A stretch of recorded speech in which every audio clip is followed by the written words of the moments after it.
دیکھا کہ اگر ہماری طرح کے لوگ جن کو ضرورت نہیں ہے پالیٹکس میں آنے کی، اگر وہ نہیں سٹرگل کریں گے تو ملک کا جس طرف جا رہا تھا، اور پچھلے 30 سال میں 85 کے بعد ملک تو بڑی تیزی سے نیچے گیا ہے. ہر چیز میں دنیا آگے نکل گئی.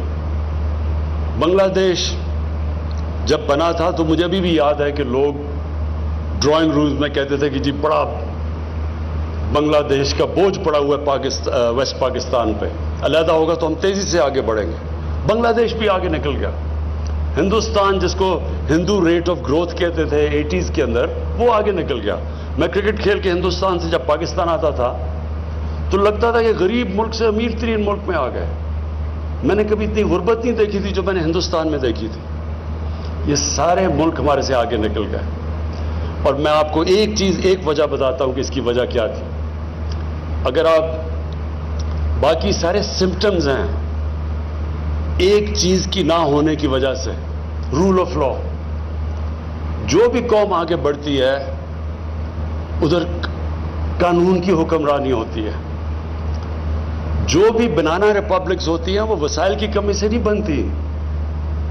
بنانا ریپبلکس کے اندر قانون نہیں ہوتا، طاقت کی حکمرانی ہوتی ہے. ہمارے نبی صلی اللہ علیہ وسلم نے، میں اس لیے لوگوں کو سمجھاتا ہوں کہ یہ سٹڈی کریں کہ یہ کیا فنومنا تھا، مدینہ کی ریاست کیا فنومنا تھا. یہ ہسٹوریکل ایونٹ ہے. باقی سارے اللہ کے پیغمبر ہسٹری میں نہیں ہے ان کا کوئی مینشن. یہ ہسٹری کے اندر ہے. کس دن میں ہجرت کی، کس دن میں فتح مکہ ہوا، کس دن میں جنگ بدر ہوئی، یہ سب کچھ تاریخ کا حصہ ہے. تو یہ ایک فنومنا ہے کہ ایک وہ قوم جس کی کوئی حیثیت ہی نہیں تھی عربوں کی، وہ اتنی تیزی سے دنیا کی انہوں نے امامت کی. یہ تاریخ کا حصہ ہے. تو اس کی جو بنیادی چیز تھی رول آف لا تھا. 2 خلیفہ وقت، 4 میں سے 2 خلیفہ وقت عدالت کے اندر پیش ہوئے، قانون کے نیچے تھے. ہمارے نبی صلی اللہ علیہ وسلم نے بہت، یہ 2 ان کی جو حدیث ہے یہ ہم اسکولوں میں پڑھانا چاہیے. انہوں نے کہا تمہارے سے پہلے بڑی قومیں تباہ ہوئی، جدھر طاقتور کے لیے ایک قانون اور کمزور کے لیے دوسرا، یعنی جدھر طاقت کی حکمرانی ہے. اور پھر انہوں نے کہا کہ میری بیٹی بھی جرم کرے گی تو اس کو سزا ملے گی. کوئی قانون سے اوپر نہیں ہے. یہ ہے پاکستان کا المیہ. ہمارے ملک میں یہ جو 2 پاکستان شروع ہو گئے، ایک نہیں 2 پاکستان. ایک پاکستان کے لیے ایک علیحدہ سیٹ آف رولز، دوسروں کے لیے علیحدہ. اور یہ جو ریفلیکٹ کیا تھا بھی سی ڈی اے کے چیئرمین عامر نے، یہ جو بھی آپ کو دکھائی کہ وہ جو یعنی جنہوں نے جدھر انصاف ملنا ہے اس کی حالت دکھائی انہوں نے. اور شو کرتا ہے کہ کیا اس ملک کی جو لیڈرشپ تھی اس کو کوئی فکر نہیں ہے کہ لوگوں کو انصاف ملے یا نہ ملے. کیونکہ دیکھیں ایک چیز، امریکہ اپنے آپ کو انٹرنیشنل کرمنل کورٹ کے نیچے نہیں ڈالنا چاہتا. وہ قانون سے اوپر رہنا چاہتا ہے. طاقتور ہمیشہ قانون سے اوپر رہنا چاہتا ہے، وہ قانون کے نیچے نہیں آنا چاہتا. لیکن جو مہذب معاشرے وہ ان کو قانون کے نیچے لے کے آتے ہیں. جو ہماری سٹرگل ہوئی ہے جب سے آئے ہیں، یہ کیا سٹرگل ہے؟ سارے اکٹھے ہو کے کہتے ہیں کہ جی ہمارے لیے علیحدہ قانون بنا دو، ہمیں این آر او دے دو. ایک ہی بلیک میل کر رہے ہیں کہ نہیں تو آپ کی گورنمنٹ نہیں چلنے دیں گے. اور یہی جنرل مشرف نے سب سے بڑی جو ظلم کیا اس ملک پہ، ایک تو آئین توڑا، لیکن جو سب سے بڑا ظلم کیا این آر او دے دیے طاقتور کو. پیسہ تو جنرل مشرف کا نہیں تھا، پیسہ تو قوم کو چوری ہوا تھا. اس کے پاس تو رائٹ ہی نہیں تھا کہ ان کو کہے جی نہیں ہم نے آپ کو معاف کر دیا. اور میں چیف جسٹس صاحب آپ کے ساتھ 2007 میں اس تحریک میں شامل اس لیے تھا کہ یہ ہمارا نظریہ تھا. میں تو پہلے دن سے کہہ رہا تھا، 25 سال پہلے کہہ رہا تھا کہ ملک تو صرف تب آگے بڑھے گا جس ملک میں آزاد عدالتیں آئیں.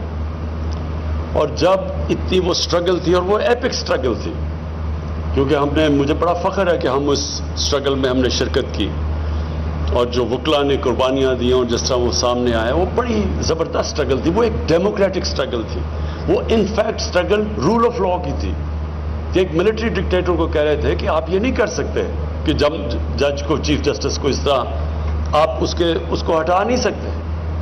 لیکن مجھے بڑے افسوس سے کہنا پڑتا ہے کہ جو اس سٹرگل کی نتیجے میں جو رزلٹس آنے چاہیے تھے وہ مجھے افسوس سے کہنا پڑتا ہے وہ نہیں آئے.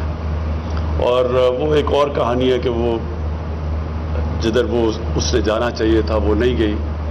لیکن جو رول آف لا, جو قانون کی, جو انصاف کی سٹرگل ہے وہ ایک آن گوئنگ سٹرگل ہے. وہ مسلسل ایک معاشرہ اس کی سٹرگل کرتا ہے. اور یہی جو معاشرہ یہ اسٹیبلش کر لیتا ہے قانون کی بالادستی, وہی معاشرہ خوشحال ہوتا ہے. جب ریاست مدینہ اور ہم نے فیصلہ کیا کہ ہمارے بچے 8, 9 اور 10 کلاسز کے اندر پوری سیرت نبی پڑھیں گے, ہم ان کو اس لیے پڑھانا چاہتے ہیں کہ یہ تاریخ میں یہ جو فنومنا تھا اس کو اسٹڈی کیا جائے, بچوں کو بھی پتا ہو, تاریخ کا پتا ہو کہ یہ کوئی گریک میتھولوجی نہیں ہے, یہ تاریخ کا حصہ ہے کہ کیسے ایک قوم ٹرانسفارم ہوتی ہے. وہ کیا کیریکٹر تھا جو انسانوں کے کیریکٹر بدل دیے انہوں نے, اور پھر وہ کیا پرنسپلز کے اوپر وہ قوم کھڑی ہوئی تھی. اور اگر آپ وہ پرنسپل اسٹڈی کر لیں, جو بھی آج دنیا میں خوشحال معاشرہ ہے وہ ان پرنسپلز پہ کھڑا ہے. خوشحالی آ ہی نہیں سکتی جب تک آپ میں رول آف لا نہ ہو. پاکستان کا سب سے بڑا اثاثہ آج اوورسیز پاکستانی ہے. ہم ریئلائز نہیں کرتے. میں یہ بھی 25 سال سے کہہ رہا ہوں کہ یہ سب سے بڑے ایسٹ 90 لاکھ پاکستانی جو باہر بیٹھے ہوئے ہیں, ان کی جو جی ڈی پی ہے وہ تقریباً ہمارے 22 کروڑ پاکستانیوں کے تقریباً اتنی ہیں.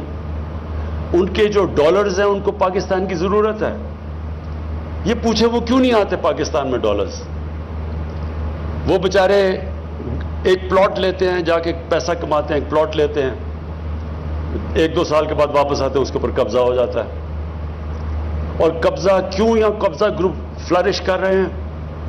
قبضہ گروپ اس لیے فلرش کرتے ہیں کہ آپ کی زمین پہ قبضہ کر لیں, آپ لیگل ریکورس لیں, وہ سالوں بلکہ کیس ہی ناممکن ہے اس کو رزلٹ ملنا.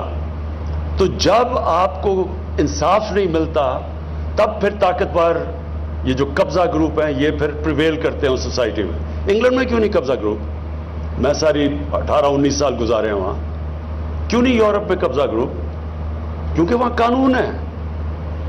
تو ہمیں ہماری جو سٹرگل ہے, اور چیف جسٹس صاحب میں آپ کو داد دیتا ہوں, آپ نے بڑی بڑی زبردست ججمنٹس دیے ہیں جو کہ ہمارے معاشرے کے لیے امپورٹنٹ ہے, اور انوائرمنٹ کے لیے خاص طور پہ, کیونکہ ہم نے بڑی تباہی کی اپنے ملک کی ماحولیات کی. جس طرح ہم نے یہ اسلام آباد, آپ کو حیرت ہوگی کہ 1960 سے 2010 تک جتنی اسلام آباد میں ڈیولپمنٹ ہوئی تھی 10 سے لے کے 20 تک 10 سالوں میں اتنی اور ہو گئی ہے. تو گرین ایریاز جا رہے ہیں, اور یہ ہماری گورنمنٹ پوری کوشش کر رہی ہے, اور اس میں آپ کی بڑی ہمیں ہیلپ کی ضرورت ہوتی ہے, اور آپ ہیلپ کرتے ہیں بچانے کے لیے اس ملک کا. یہ جو ایک ماڈل سٹی بنی تھی جس میں گرین ایریاز رکھے گئے تھے, اور اب تو ملک کی ہماری آنے والی جنریشنز کی ضرورت ہے کہ ہم ان کو پولوشن سے بچائیں, اور یہ جو کلائمیٹ چینج کے افیکٹس ہیں اس سے بچائیں. تو اس میں یہ تو اب نیشنل نیسیسٹی بن گئی ہے کہ ہم اپنے ملک کو ہرا رکھیں, اپنی انوائرمنٹ کو بچائیں, اپنے دریا پانی کو, ہوا کو صاف رکھیں. لیکن سب سے بڑی بات یہ چیف جسٹس صاحب آپ کے یہاں اس فنکشن سے میں یہ کہنا چاہتا ہوں, اور اپنی عدلیہ کو بھی یہ بتانا چاہتا ہوں کہ ہماری گورنمنٹ آپ کی پوری مدد کرے گی فیسیلیٹیٹ کرنے کے لیے. یہ جو ہم نے 93 ضلع کورٹس بنائے ہیں, اور یہ ہمیں کیا بہت پہلے بن جانے چاہیے تھے, اور یہ ایمفسائز کرتا ہے کہ ہمارے لیے انصاف پرائیورٹی ہے, اور انصاف چاہیے ہوتا ہے کمزور کو. طاقتور چاہتا نہیں ہے انصاف, وہ اوپر رہتا ہے قانون کے. کمزور کو پروٹیکشن چاہیے ہوتی ہے طاقتور سے. اس لیے یہ جو عام آدمی کو اگر آپ نے اوپر اٹھانا ہے تو وہ صرف جب ہیومن ڈیولپمنٹ کا حصہ صرف یہ نہیں کہ آپ اس کو تعلیم دیں اور اس کو صحت دیں, اس کو انصاف بھی دینا ضروری ہوتا ہے. اور انصاف جب ملتا ہے ایک معاشرہ آزاد ہو جاتا ہے. اور جو ریاست مدینہ میں سب سے خوشحالی پہلے نہیں آئی تھی, پہلے انصاف آیا تھا, پھر خوشحالی آئی تھی. جو ملک میں ڈیولپمنٹ اور جو انویسٹمنٹ آتی ہے وہ تب آتی ہے جب آپ کا جسٹس سسٹم پروٹیکشن دیتا ہے, کانٹریکٹ انفورسمنٹ ہوتی ہے. جدھر اوورسیز پاکستانی جو ہیں ان کا سب سے بڑا مسئلہ یہ ہے کہ وہ اگر پلاٹ کے اوپر ان کو کانفیڈنس نہیں ہے کہ ایک سمپل سی پلاٹ بھی ہم لے لیں تو وہ بچ جائے گا, تو وہ انویسٹمنٹ کیسے کریں گے, وہ فیکٹریاں کیوں لگائیں گے.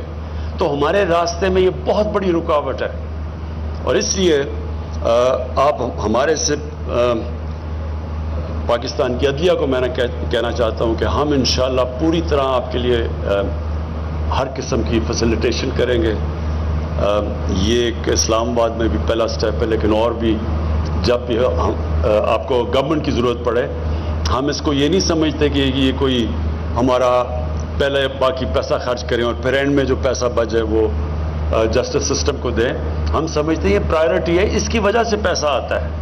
جب آپ کے ملک میں انصاف ہوتا ہے تو انویسٹمنٹ اور خوشحالی آتی ہے. تو اس لیے مجھے آج بڑی خوشی ہے, یہ میں CDA چیئرمین کو, آپ کو اور FWO کو خاص طور پہ میں اس لیے اپریشیٹ کرنا چاہتا ہوں کہ پہلے تو 6.5 ارب سے آپ نے اس کو نیچے لے آئے ہیں تقریباً 1.5 ارب پہ. یہ بہت بڑی اچیومنٹ ہے. نارملی تو 1 ارب سے شروع ہوتا ہے تو 6 ارب پہ پہنچتا ہے. یہ ایک تو اس کے لیے آپ دونوں کو کہنا چاہتا ہوں, اور سیکنڈلی جو 6 مہینے کا آپ نے ٹائم فریم دیا ہے, یہ بھی انشاءاللہ ہم آپ دیکھیں گے کہ آپ نے 6 مہینے میں FW اور آپ نے اس کو کمپلیٹ کرنا ہے. بہت بہت شکریہ.